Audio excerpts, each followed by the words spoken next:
You need to make a decision today. The pressure is on. So how do you react? Well, there are basically two ways that you can react. You can either take a deep breath, stop, and deliberately think about your options, and then take the next step. Or you can go into panic mode, start overthinking everything, and end up procrastinating. And I think we can all relate with the second scenario. I think we've all been there at some point.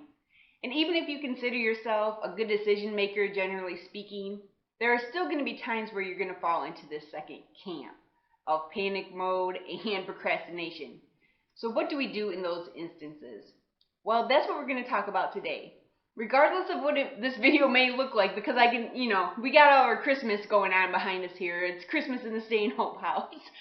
But we're not talking about Christmas today. We are talking about becoming confident decision makers.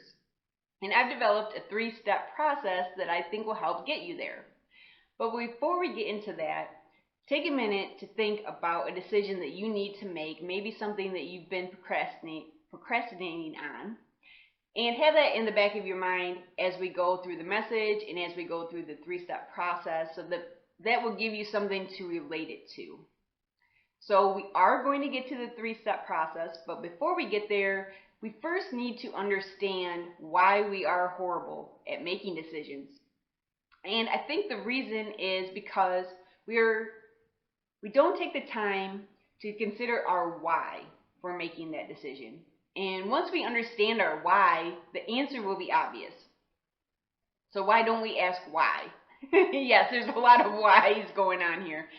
Well, I think it's because as kids, we're taught that asking why is a bad thing. If you think about it, as an adult now, when a kid comes to you and says why, you answer them the first time. And then they say, but why? And you answer that why. But why? And you may or may not answer that one, but you're getting pretty annoyed at this point. And maybe you answer it. So then they go on to the fourth, okay, but why? And by this point, you're just super annoyed. And you're like, kid, it's just because. Okay, that's all I can tell you. Just go play. We've all been there. We've all been on the receiving end and the giving end of that situation. But what it does, I think, is it shuts us down. And we see that asking questions as a bad thing. And the result is we stop practicing asking critical questions. And we can't be good at making decisions if we're not good at asking questions. So why don't we ask good questions? And why are we horrible at asking questions? And again, as kids, we are admonished for asking questions, but as adults, we're almost seen as lepers, because you think of this scenario. This one is clear in my head. You're at a seminar or you're in a class or something, and there's always that one person who has a comment about everything. They raise their hand and ask questions about everything, and everyone else is just so annoyed because they just want to get the heck out of there. So I think we've all seen that or been in that situation, so we just stop asking questions because we don't want to be seen as that person. And I can say this from experience because I tend to have a constant loop of questions going through my head, as you could probably figure out. And I've discovered over time that generally speaking, people don't like being asked questions. And I think there's several reasons, I'm sure, but two that I've identified are that we all just want to get on to the next thing. And we're all just trying to rush through life and rush through whatever we're doing. So we get impatient when people start asking us questions because that slows us down. But the problem is, at the end of the day, as we all know, if you don't ask questions, you're just going to end up wasting more time. And even now, you're probably like, just get to the point, would you? I just want the 3 steps. And I get it. I understand that. But I think we need to first understand why we are horrible decision makers before we can effectively use those steps. So just stick with me. I promise we're getting there. Okay, the second reason I think we don't like being asked questions is because it points out our ignorance. And it took me a while to figure this one out, because I would have this a lot. I need to understand why I'm doing something. It's just something that's ingrained in me. And so I often would say at work especially, well, why are we doing this way? And I found a lot of times people took that as being confrontational, or that I was challenging them or something. And that was not my intent at all. I just wanted to understand my job so I could do it to the best of my ability. But then I figured out that I had inadvertently pointed out their ignorance because they had no idea why they were doing X this way. It's just they never thought to ask, or if they had thought to ask, they stopped themselves because whoever they were going to ask was starting to get impatient with them. So they stopped asking and they just did what we all do. You stop asking questions and you just do what you think you're supposed to do. And I think we've all been in similar situations. And what did we eventually do? Like I said, we just stopped asking the questions. And a lot of problems can arise from this. But I think the biggest problem is that we do not gather sufficient information to make a deliberate decision. There we go. There's a lot of words strung together there, big words. And without that information, we're not going to be able to be confident decision makers. So, how do we make deliberate decisions? All right, we're almost here, folks. We're getting to the 3 steps.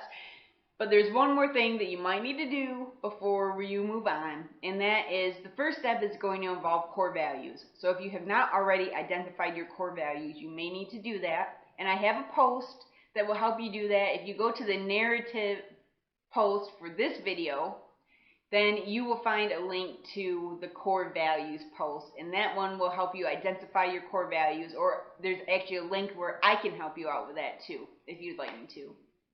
Okay, so here it is, finally, the 3 steps. The first step is you're going to consult with your core values. The second step is you're going to consider the expectations that are influencing your decision.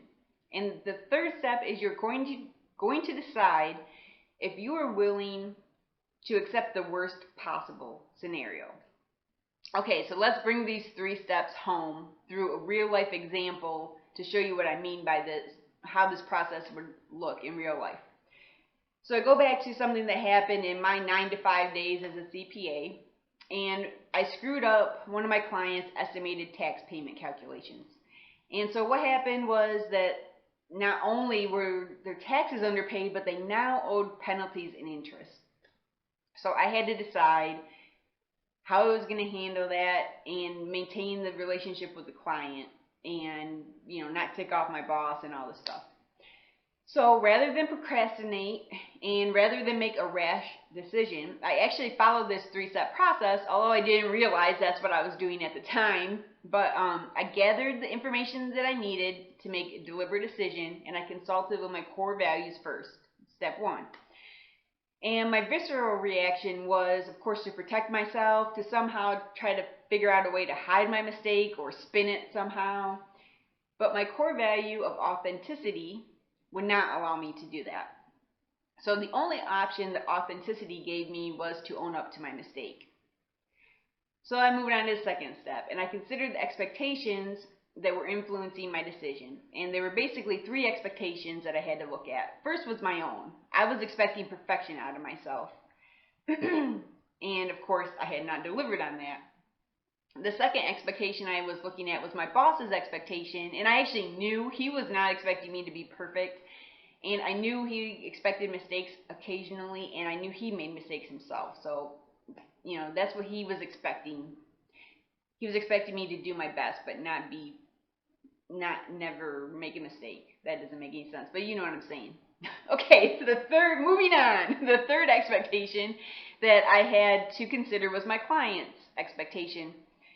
And my client expected me to deliver accurate work, but more than that, they expected me to be honest and have integrity. So as I considered the 3 expectations, first I had to let go of my own self-inflicted expectation of perfection, because that was not helpful and that was just not the reality that we were living in. And I had to think, well, no one else is expecting perfection of me, but they are expecting me to be authentic with them, or to have integrity and be honest, or to be authentic. So again, authenticity gave me no choice but to own up to my mistake. And then I move on to the third step, and I decided if I was willing to accept the worst possible scenario. So of course, in my head, the worst possible scenario is that I'm going to get fired, we're going to lose the firm is going to lose the client, and And that's very unlikely, but that's what goes through your head when you're making these decisions. And then I thought about, well, if I covered up the mistake, it probably is going to be found out eventually. And at that point, I'm not going to be given the benefit of the doubt at all, and I'm definitely going to get fired and lose a client. So both scenarios end the same way, with me getting fired and losing a client. So really, that wasn't the worst case scenario. That wasn't the real question. The real question was, am I willing to accept the fear and regret that would come along with covering up my mistake? And once again, authenticity would not let me do that. So it became pretty obvious what I needed to do was own up to my mistake. And now that I had identified my why for making the decision, which was to personify my core value of authenticity, I took the next step. And I went to my boss humbly and I told him what had happened. And I asked if the firm would pay the penalties and interest for the client. And of course he said yes, because like I said, it's not like this had never happened before. And it's not like it happened to me that often. This is maybe one of the only times while I was at that firm. Anyway, so then I had to go to the client, explain to them what had happened, and let them know that we're holding up our end of the bargain. We're taking care of the interest and penalties. Fine, he understood. He said, great, thank you. Life went on. And maintained that great relationship with the client until the time I left that firm. But if I hadn't used that 3-step process, and if I had somehow tried to cover up my mistake, you can imagine how gummed up that situation could have become and how bad it could have turned. And maybe I would have actually ended up getting fired in that situation. So that's how the 3-step process plays itself out in a real life scenario. But there's one other thing to consider that might be an even simpler solution, and that's just to trust your gut. Because your gut will always tell you if you're making the wrong decision, and I think we all know this. The problem is our expectations get in the way, our ego gets in the way, and so we don't always listen to our gut, so we have to go through this 3-step process.